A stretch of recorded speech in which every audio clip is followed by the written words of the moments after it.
সবাইকে জানাই শারদীয়ার প্রীতি ও শুভেচ্ছা। তো আজকে চলে গেছিলাম তাহিরপুরে ঠাকুর দেখতে। ফার্স্টেই দেখতে পাচ্ছি আমরা চলে গেছিলাম বৃন্দাবনের প্রেম মন্দির। এই প্যান্ডেলটাও খুব সুন্দর হয়েছিল। তারপরে মাকে তো সব জায়গায় সুন্দরই লাগে, এখানের প্রতিমাটাও বেশ সুন্দর হয়েছিল। তারপরে এখান থেকে আমরা ঠাকুর দেখতে চলে যাই আর অন্য একটা ক্লাবে, যেখানে এক মাঠে দুটো পুজো হয়। রাস্তায় লাইটিংগুলো কি ভালো লাগছিল। রাত 12টা-1টা বাজে, তাও ভিড় কিন্তু খুব একটা কম নেই। তাই বৃষ্টির জন্য সেদিনকে নো এন্ট্রিটা তুলে দিয়েছিলাম আমরা, তাই বাইকে করে গেছিলাম ঠাকুর দেখতে।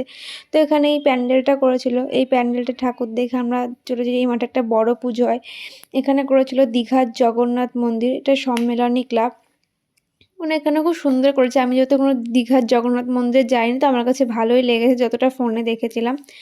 তো এখানে ভেতরের কাজকর্ম ভালোই ছিল। তো এখানের প্রতিমাটাকে এত দারুণ লাগছিল, মানে বলার মতন না।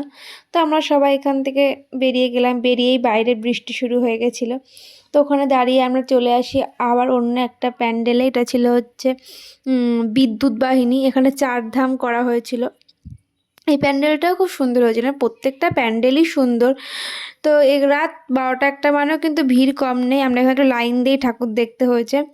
তারপরে চারপাশটা ঘুরে দেখছিলাম, একটু ছবি তুলছিলাম, মাঝে মাঝে বৃষ্টি চলে আসছিল।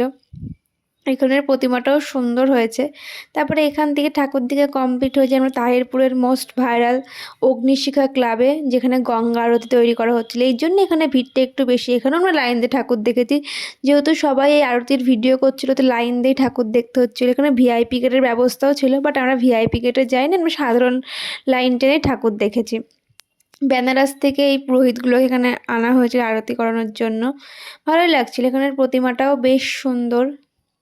কিন্তু এখানে ভলেন্টিয়ারগুলো ভিডিও করতেছিল না, মানে বক বক করে মাথা খেয়ে নিচ্ছিল বাঁশি বাজিয়ে বাজিয়ে। তারপরে এখান থেকে মাকে দর্শন করে আমরা আবার বাইরে যাই। যেতে যেতে যতটা আরতি আমরা দেখছিলাম, সবাই এখানে মানে ভিডিওই করছিল। তারপর এটাই শেষ আরতি ছিল। আমরা এই আরতি দেখার জন্য রাত করে গেছিলাম। এবার আশা করেছিলাম না যে দেখতে পারবো কি পারবো না, কিন্তু হয়তো কপালে ছিল। তারপর ওখান থেকে আমরা বেরিয়ে পড়ি বাড়ির উদ্দেশ্যে যাওয়ার জন্য। রাস্তায় তো ঘুটঘুটে অন্ধকার, আর বাইকে বসে তো চুলের আমার খুব খারাপ অবস্থা হয়ে গেছিলো। তো আজকের ভিডিওটা এই পর্যন্তই। তোমাদের যদি ভালো লেগে থাকে তাহলে ভিডিওটাতে অবশ্যই like, comment, share and subscribe করে যেও। টাটা।